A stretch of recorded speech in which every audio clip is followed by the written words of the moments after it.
One of the main targets of the Republican budget that passed over the weekend was higher education in the state of Connecticut. It was a shocking display of short-sightedness to cut funding for all of the elements of public higher education in the state of Connecticut, for the University of Connecticut, for the Connecticut State University, and for the community colleges. And while the community colleges, in terms of a loss of state aid, was less hard hit than were UConn and the CSU system, the loss of the Roberta Wills Scholarship Program actually hits community colleges harder than anyone else. There were 15,000 students in Connecticut who are beneficiaries of that scholarship that would be wiped out under the Republican budget. 9,000 of those are either in the community college system or the four state universities. The other 6,000 are at UConn or private colleges in the state. This is an appalling attack on higher education in our state. What it means is that while people give lip service to the idea of economic development and preparing us for the future economy, where the only jobs that will be available are jobs that require high levels of skill and education, that proposal undermines our capacity to educate our students for those future jobs.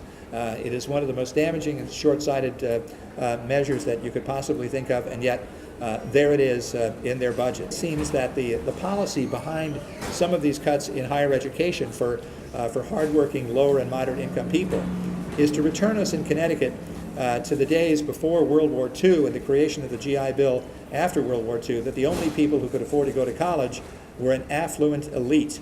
And that seems to be what a number of Republicans have in mind by prioritizing these cuts. I would get down on my knees and pray if the budget cuts went through and we were saved, because in community college, it's not like when you go to a university and they get more of a refund or they get more assistance. Here at community college, it's not that much assistance.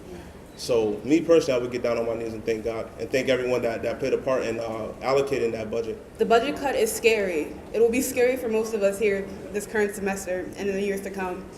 But we will not let this stop us at all. My goal here is to hopefully get my degree in music producing and be able to start my own record label sometime in the future. We're here because this budget devastates the state of Connecticut. If we're talking about economic development, we need these young people to be able to do things like the young lady said. She wants to start a business. That's economic development. We're taking away opportunities. The Connecticut State Colleges and University system, that's the system that is the system for opportunity. If you can't enter the Connecticut State College and University system because financially you can't do so and there's no help for you, then we've killed off opportunity for people. The state of Connecticut should not be involved in creating budgets that kill off opportunities. We should be involved in creating opportunities for every single one of you young people who are looking to do something, I think, beautiful for the state, which is participate as a full participant in our system. Build businesses like she is. Teach people. Do all of the things that once you get your degree, you'll be able to do.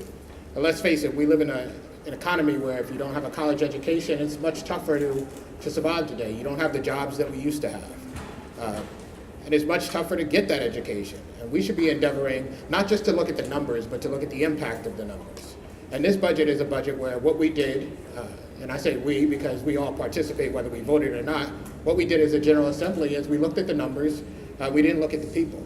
But there are people behind those numbers, and you are those people.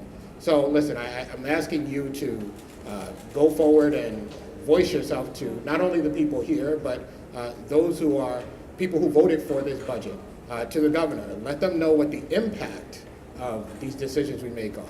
I feel that with the budget that it's a big difference between me finishing and me not being able to. Of course, finances, it definitely helps and assists, especially with everything else that everybody else has going on in their life. So